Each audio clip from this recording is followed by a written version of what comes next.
Hello and good afternoon. We are so excited. I love seeing this full room. This is incredible. If you are a first-time guest, first time ever being to the BP Leadership Luncheon, can you raise your hand for me real quick? Awesome. Welcome, y'all.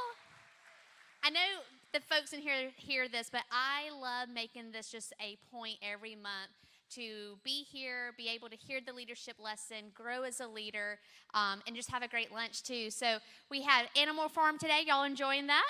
Good Animal Farm? Awesome. I also want to welcome our online audience. We go live at 12:25 every time, so people have all over grown in leadership. If you have not been to BPL before, this is your chance, truly what it says, BP Leadership, to grow as a leader, to learn some techniques, to learn how you can continue to go about everyday life with biblical principles, which I think is so great. And hearing from someone that has been a leader for many, many years and has learned a lot through Bill Purvis. There is a QR code on your tables. For folks who are new, if you scan that like you're taking a picture, it pops up with the notes that you can take electronically, and then you can just email it to yourself. And then also, this is such a great year to celebrate. We just had 4th of July. Let's give a round of applause for America's 250 years. That is amazing. And then just a few more things. You'll see if this is your first time, this is a little bit different. We typically don't have these AI-generated pictures of folks going around. We have this week our Student Ministry Live Campus taking place. So if you can, pray for those students, pray for what they may learn this week, what they're going to grow into. As you can know, high school years can be challenging and a lot of things, especially in today's world. So pray for those students and what they can learn. If you can, there's a sign-in sheet. Put your name on there. We're not going to blow your email up. This is just for attendance purposes. It helps us to know who was here and how to order food for the following week. Well, I've said enough. You're here to hear somebody else, but we're so glad you're here, and let's give a round of applause for Bill Purvis. Thank you so much, Haley. I thank Haley so much because she really brightens the day, and her pretty face is better to look at when you first walk in the room than mine. So I'm grateful for her. Her baby just had a one-year birthday, so she's a new mom, and I congratulate her for that. And also want to welcome the Columbus Fire Department has been real good. We love our firemen here. I even said when I live in California about half the year, and they treat them like rock stars out there. And so I want you to get the same kind of treatment. Today, right here in the front, are a lot of the new cadets, and they're going through the training right now of taking care of like the EMT stuff and making sure that if you have a heart attack today, you're in good hands. And I want you to give these guys a good hand. Would you? Thank you for being here. Appreciate you. And you never know how much you will appreciate a fireman until you have a fire. I've had that before. I had a brand new boat, custom boat. I loved it. And one day somebody called me and said, your boat's on fire. And I went out, should have burned my boathouse down, burned the boat up.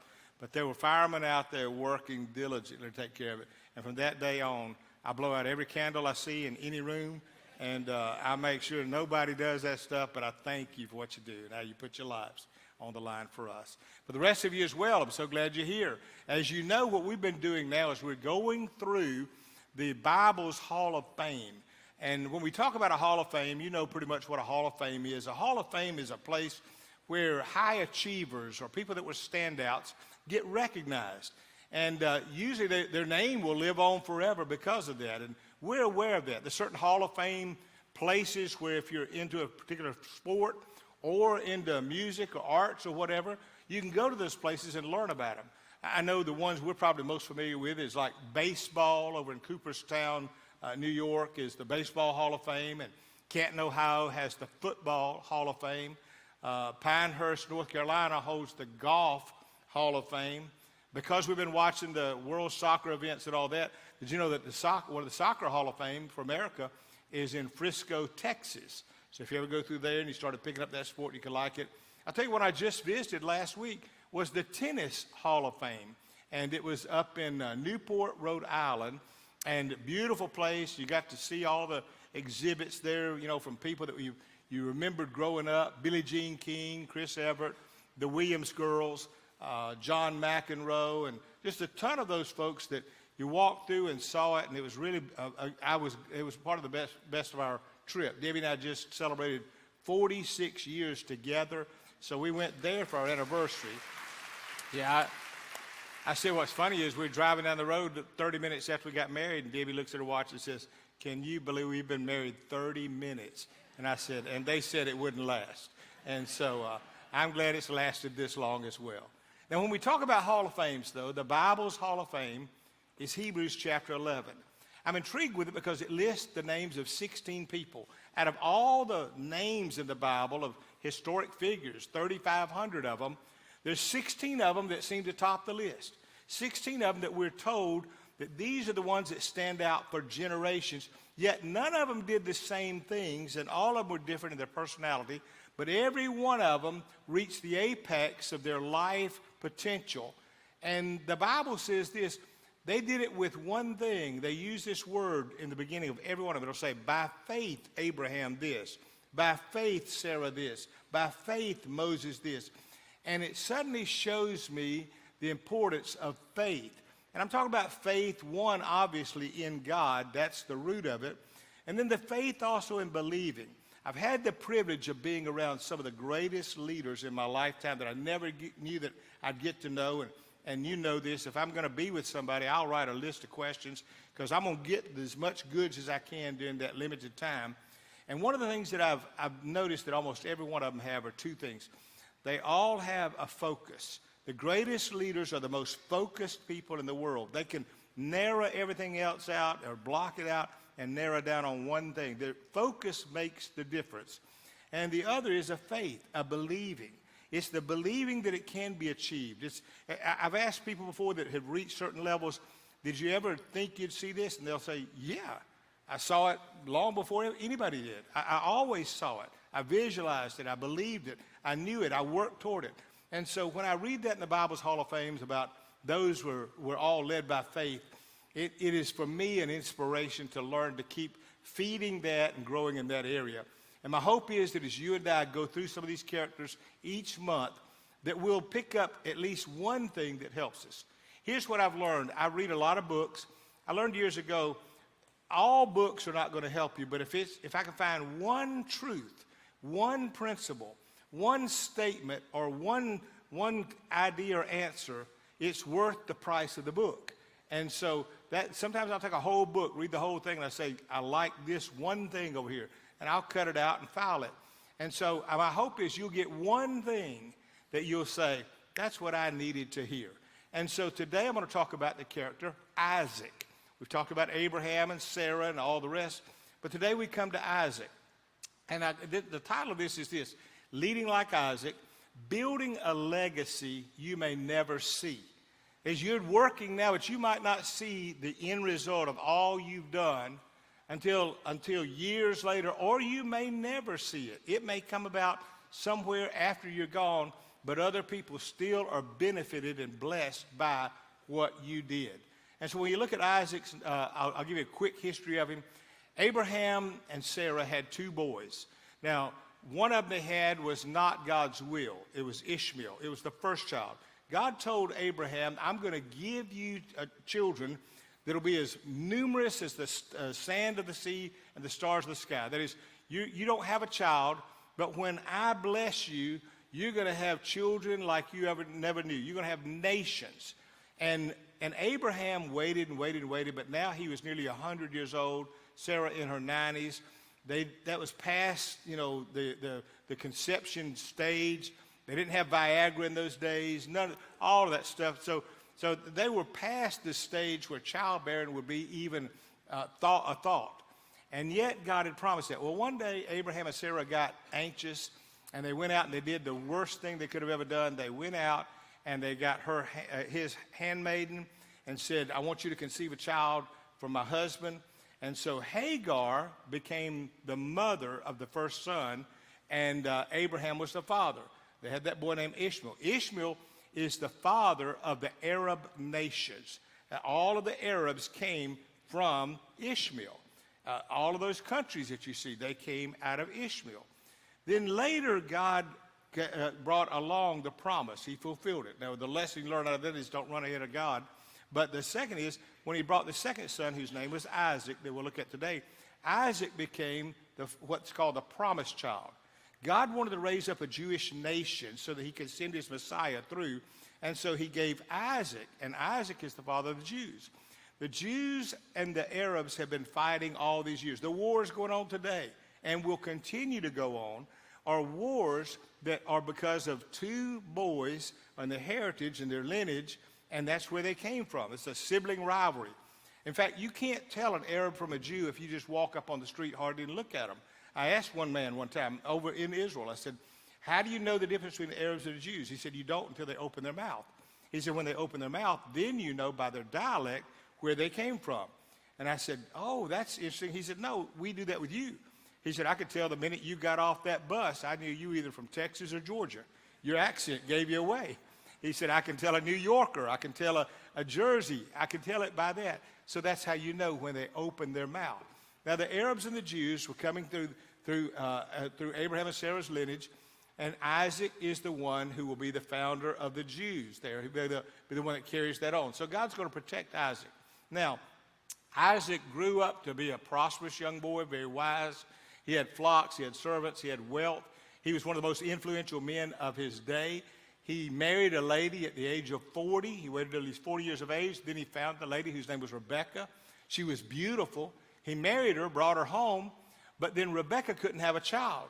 So Isaac prayed and said, God, would you please give me a child? How are we going to extend our generations if I don't have a child?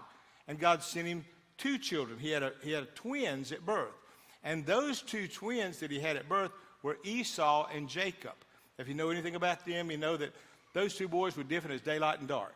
Esau was real manly. Esau went out and killed the food that they ate. Esau was always outdoors, wouldn't stay inside. Jacob, on the other, and he was also real hairy. Now, what's interesting is he must have been like a gorilla. I mean, he should have been named Chewbacca or something. He had so much hair that later Jacob would go to deceive his father when he was blind, and he would kill a goat, and he'd wrap the goat skin on his arms, and he'd say, that doesn't sound, you sound like Jacob, but are you sure you're Esau? He said, yes, and he held his hand out. And so when he would rub his arms and felt all the goat hair, oh, that is Esau. Now, I don't know about you, but I don't, if I was a kid with that much hair, hopefully I'd find a way to get rid of it, but that was Esau. Esau was outdoor boys. Jacob was a young boy that his mother overly mothered him, protected him, watched over everything he did. He didn't go outside that much. The problem was Jacob was a schemer.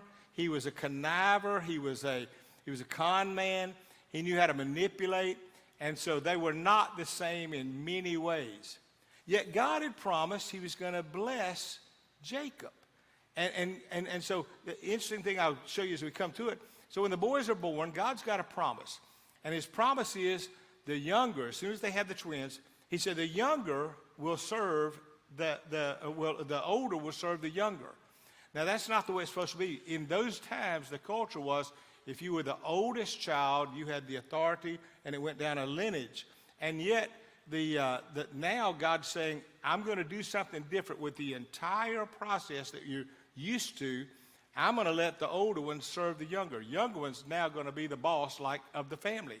And so he overturned that. Well, it seemed to work out anyway. In fact, that's how we got Israel. Well, when Isaac was known in his lifetime for doing this, he would go through and he would rebuild. He'd find wells that Abraham had dug, and he would open up those wells and get them started again. And Isaac did something I thought was pretty interesting here. It was his father's wells. He was basically saying, I'm going to treasure and value what I've inherited rather than go create something new. I'm going to do this. And so he stayed with the plan of just carrying out his father's lineage. Well, later on in life, when Isaac was going blind and he laid his hands on his boys, he did that to give a blessing. And that's what you do, by the way. I would encourage every one of you as a parent. You need to sometimes pull your children aside privately and say the good things that they'll remember. Because, when you get angry, you'll say something they may never forget. And just pull them aside privately and say, let me tell you what I love about you. Let me tell you what I see in you. And that's what they would do in those days. They'd see a son and say, I see courage in you. I see a fearless person in you. I see a person who wants to do right if all your friends want to do wrong. I see somebody who stands for values. And you teach that to your children earlier, and what you do is you're teaching them to model what gets the blessing from the Father. And so you can have a lot stronger children. If the only people talking to your kids, by the way, are teachers, 8 hours a day, and coaches, a couple of hours a day, and other people with other values, and you're not spending quality time with them, whose pattern in life are they going to follow? We always follow the voices that we hear, and the voices we hear decide the choices we make in life. So whose voice makes a big difference? And so you got to step in at times, and you have to say, okay, I want to make sure they get some time getting my values and knowing what I treasure, my philosophy. And if you can do that now early on, perhaps your children will be able to be prepared to be out in a bigger world. Now, here's what's interesting. When the writer of the book of Hebrews talked about, and he only used one phrase about Isaac's life, but when he talked about his life, he didn't mention the wells he dug or his life prosperity or his patience. He didn't even mention his miraculous birth. He just highlighted one thing. He was known for his faith. He said, by faith, Isaac blessed Jacob and Esau concerning things to come. That is, Isaac was saying, I'm not looking at my boys here. I'm looking at where they're going to be down the road, and one of them is going to be the leader of the great nation. And so that alone tells us this. I think for us, what we have to learn is this. We need to make decisions for a bigger picture. Leadership is not measured not only by what you accomplished during your lifetime, but what continues because you lived. What's going to live on after you're gone? What's going to make a difference after you're gone? I used that same line, I quoted that, but when we bought this property out here, Ray Wright, a man in Columbus, a very wonderful guy, Jewish man, owned a lot of property, and we bought this property here at this church. I remember going to his office and sitting down and talking to him. We were negotiating over buying this property. And so in the process, I said, Mr. Wright, let me ask you this question. You've sold a lot of property, sold a lot of land, dealt in real estate most of your life, but what are you doing that's going to live on long after you're gone? He said, what do you mean? I said, well, is there anything that's really going to make a difference when you're dead? And he said, well, I hadn't thought about that. I said, well, let me tell you, if you will sell that to us, you'll have a church still going long after you're gone. He leaned across the table. He said, I love the way you negotiate. Come on. We went into a back room. He made the most incredible deal with us that could have been made. And he said, that when we walk out, my lawyer and my accountant's probably going to curse me and you. They're not going to like this deal at all. I'm not making anything off of it. I've made money off everything. But he said, I like the concept, something living on after I'm gone. He caught that back then. And what I'm telling you is that's a good way to live your life because you're thinking a little further. So let me give you a couple of things to think along this line. Number one, the best leaders think beyond their own lifetime. Isaac understood God had a covenant. It's going to live past Abraham. It's going to live past Isaac. And so he decided, I'm going to do something that's going to live long past my own lifetime. And I ask you this, what are you doing in your life that you say, this will live on? If I do this, there's a few decisions you'll make in life that those decisions will solve one problem, but there's a few decisions you'll make in life that'll solve 5 problems. And if you can get those decisions and you say, I want to learn this one, you can make a huge difference in your life. Here's the deal. Isaac never tried to create a new vision. He didn't say, yeah, but my dad's vision is this. I'm going to do something different. He just tried to take what he had inherited and make it better. Modern leaders, by the way, I feel like a lot of the younger generation, and they're wonderful. We want your creativity. But sometimes they feel the pressure to be so innovative, they change what's working. You ever gone to a website or you gone to a company that one time everything was working smooth and you go and it's so changed now, you can't get in, it's complicated. They've made all these, they put 10 steps between something and you go, why did they mess that up? And sometimes they just let somebody run free with making decisions that they ought to say, whoa, that's not who we are. That's not how we got in business. I mean, suppose today Chick-fil-A decided we're going to quit doing chicken sandwiches and we're going to start getting in the pizza business. Well, you're going to say, wait a minute, I go to Chick-fil-A for a chicken sandwich. And the danger is that we can walk away from what's already working. You ever heard those statements, if it's not broke, don't fix it? I believe that. I know there's sometimes you say if it's not broke, break it, and I usually do that. But if it's not broke, leave it alone and fix what's broke. And so Isaac knew, I'm not changing my dad's vision. I'm going to stay in line with it, and I'm going to complement it instead of compete with it. Second thing I notice is this: Isaac led with quiet strength. He wasn't highly known. In fact, Isaac, of all those characters listed there in Hebrews 11, he's the least dramatic of any of them. Some of you may feel like, well, when I walk in a room, nobody knows I'm here. When I leave, nobody knows I left. You may feel like I'm the voice that I just keep raising my hand, but nobody calls on me. And you may feel you're not making a big difference. You can make a difference without being loud. In fact, Abraham climbed mountains and went through deserts and built altars and fought enemies. Jacob wrestled with angels. Joseph ruled all of Egypt at one time. Moses confronted Pharaoh. David walked up a hill and killed a giant named Goliath. What did Isaac do? If you had to name it, you'd have to say nothing. He just walked consistently and faithfully in his calling. That's all the Bible says about him. It doesn't say that he went out and did all these great things. It just says he was faithful. In fact, it says this in Genesis 26. Isaac sowed in a land and reaped in the same year 100-fold. That is, what little effort he made, God blessed him so much more. He got back more than he should have given. But he got it because it said the Lord blessed him. Why did he bless him? He blessed him because he was consistent. That's his greatest strength. It's like the horse. They said the little boy had a horse, and his man asked him, he said, "Can that horse run fast?" He said, "No, sir." He said, "Well, can he pull hard?" "No, sir." "Well, what can the horse do?" He said, "He can stand fast." Well, that's what we do. We have to learn at times, just stand fast, be consistent in what you do. That was his greatest strength. And by the way, God blesses character more than charisma. We have a lot of people today that are leaders because of charisma. Got all these folks on podcasts that they've never built nothing. Never built nothing, and yet they got an audience, 1 million people listening to them. I listen 5 minutes, I feel like I'm dumbed down. It blows your mind. And we let Hollywood actors and musicians tell us what we ought to believe and think and do.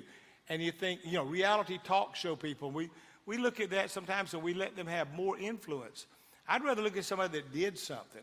I want to look at somebody that accomplished something, somebody that went and made life better and made their world better.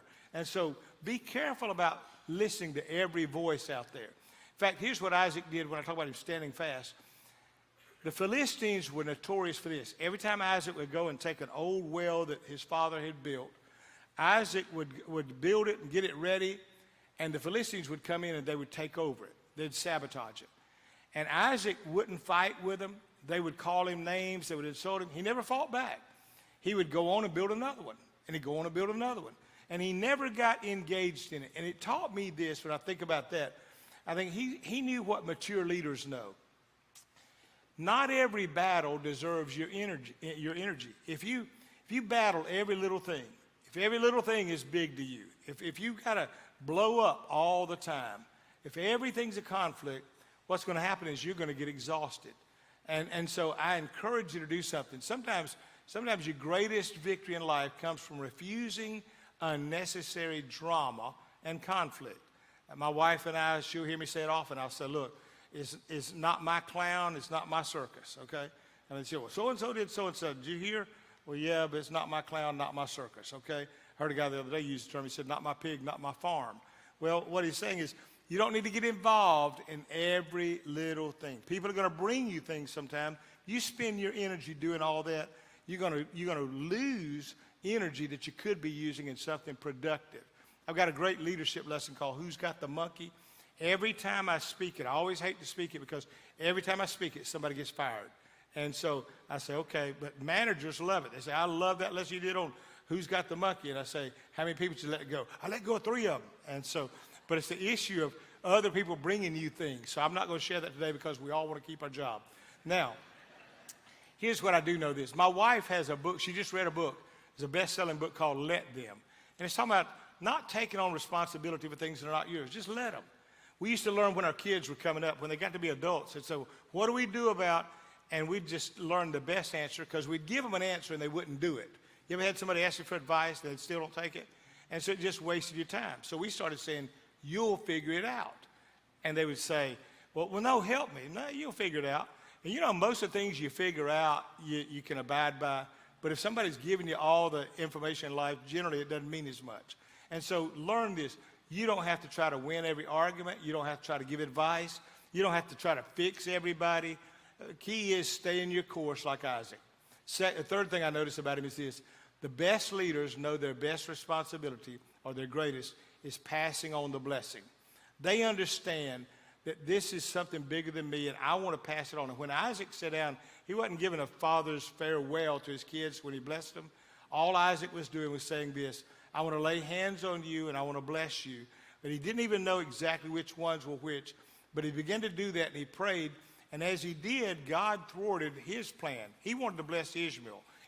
He wanted to make sure that Ishmael was what got the first child blessing. And God arranged it so that he wound up still blessing what he thought by accident, Isaac.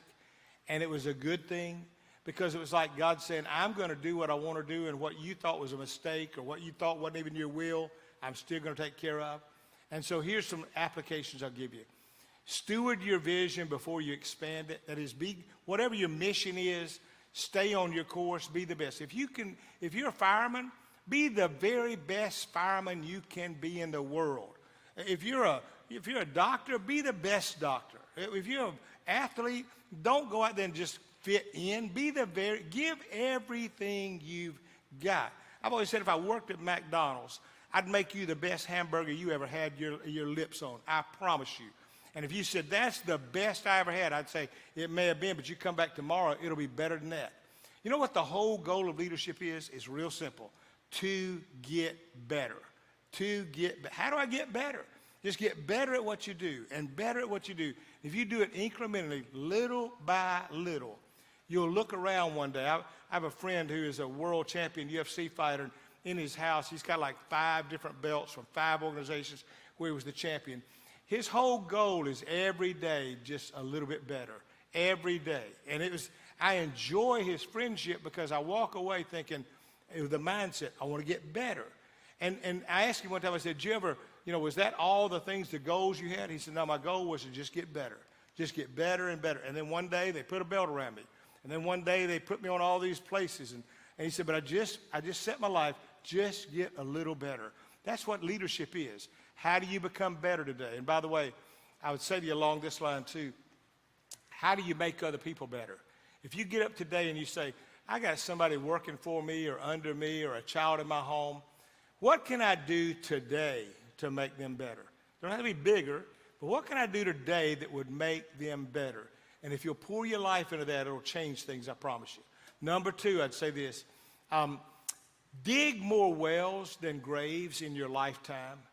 Dig more wells than graves. That's all Isaac did, was dig wells. Now here's what I mean. Graves represents death, and wells represents life. And when your life is over, you want to be known by somebody that left people better, that live on, and not people that say, I'm glad they're dead, and all I had was bad memories. You can spend a lot of your life digging wells of encouragement or wells of criticism. You can be around people that are so negative, they bring down the whole environment. And they're digging a grave for themselves because nobody wants to be around them. Or you can say, I want to do something that's going to make sure when I leave, they're still thinking about what I said. When I leave, they're still being able to be benefited, or they got strength from what I did. And so just keep digging wells. That's all Isaac did. And all the opposition he had in life never changed him. Discouragement never stopped him. When they gave him everything they had, he just kept on digging wells. And every leader is going to encounter critics, by the way. If you're not doing anything and you don't want anybody to bother you, just don't do anything, okay? If you just don't do nothing, say nothing, be nothing, everybody will leave you alone. But if you start making a difference with anything you're doing, you're going to get a critic. Anybody making a difference makes an enemy, makes a critic. And the question is this: when you're criticized, are you going to stop and quit? Or are you going to use that as motivation to dig another well? That's what you need to just say. Look, you think I used to, when I started off early days of preaching and all, I had 1 or 2 people that were critics, and they'd send me on the back of an offering envelope something critical. And that didn't discourage me. That made me think, hey, good. At least they were listening. And that never shut me down. Sometimes I use that to say, okay, now I know where we need to touch. Now I know where we are. And I'm telling you, You can make a bigger difference if you won't let your critics stop you. If you say, I'm going to dig another well. You don't like that? Watch this. And if you will make the kind of commitment that Isaac made, I think you can make a big difference in life. And so that's the third thing I'll give you is this. Finish with your eyes on the next generation. You bosses and managers and parents, think about those following you. What are they going to see? And that's what Hebrews, when he talks about Isaac, he's known for that. In fact, I say to you, the greatest investment any leader ever makes is in the people who will carry the work further. The greatest investment you're going to make is in people, not in buildings. Buildings will deteriorate and budgets will go away and promotions, after a while, it loses its joy. But if you will invest in people. My brother-in-law, one time, we was driving down the road. As we were driving down the road from his house, we were down in South Florida, Sarasota, and we turned and went like a block different from toward his house. And so I thought, well, maybe he knows a new way to his house. And all of a sudden, he let his window down. And there was this little girl, and she was about this tall, and she was overweight. And he pulls up beside her and lets the window down. He said, I drove home on purpose just to see this again. Girl, you're knocking it out. And she began to smile. He said, I swear, look how fast you're going. You're doing now 4 miles an hour. And he's just looking. And so we started to drive off, and he waved at her and said, I'll be back tomorrow. And I said, what was that about? He said, her father was murdered about 3 months ago. He said, her mom's working 2 jobs to keep things going. I try to help him out. He said, and she'd been just an overweight child, never had much self-esteem. He said, but she asked me one day, when I was in my yard, what could I do to lose weight? And I said, well, you just need to run a little bit and do this. He said, I didn't put much on her.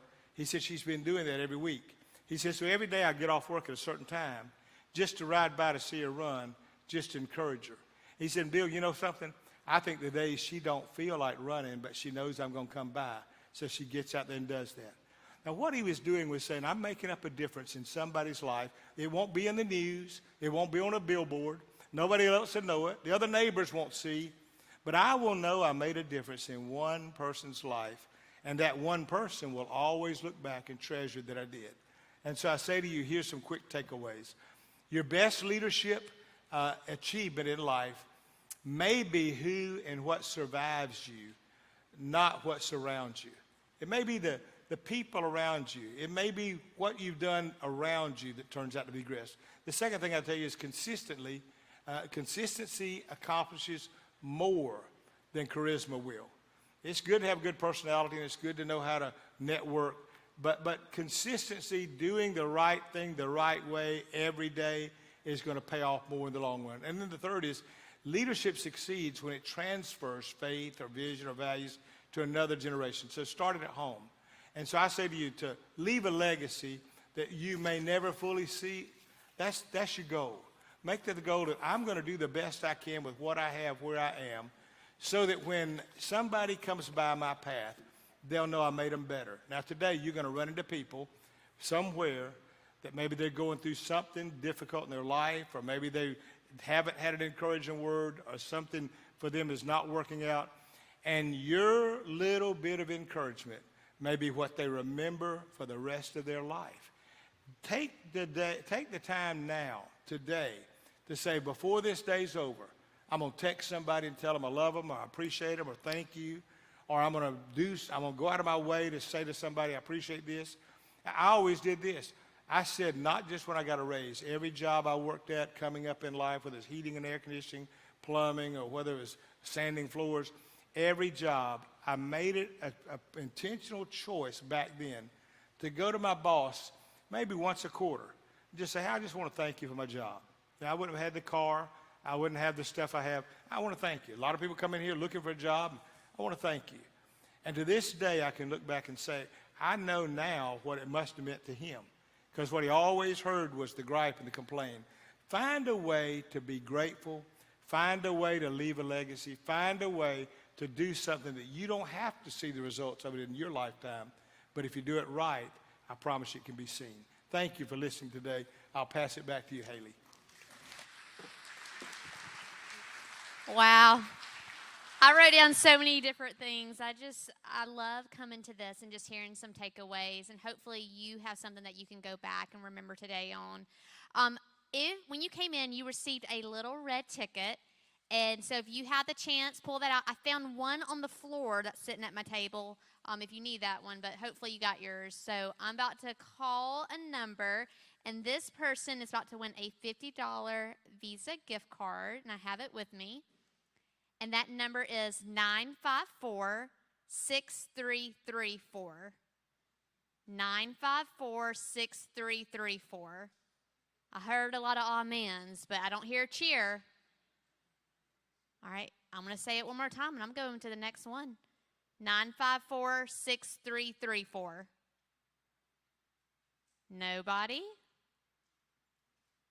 Going once, going twice. Somebody else is about to win. All right, here we go. Next winner, 954-6332. Congratulations. Awesome. I had this for you, okay? All right, and just so you know, thank you to National Audiovisual for our sound today. Our next BP leadership, so all my newbies, I want to see you back, is on August 6th. And as a gift for you, the table, the centerpieces, feel free to take those with you. Not sure if you want to do rock, paper, scissors, but you get creative. And we hope you have an amazing week. Thank you for being here. Thank you for choosing leadership and growing in yourself.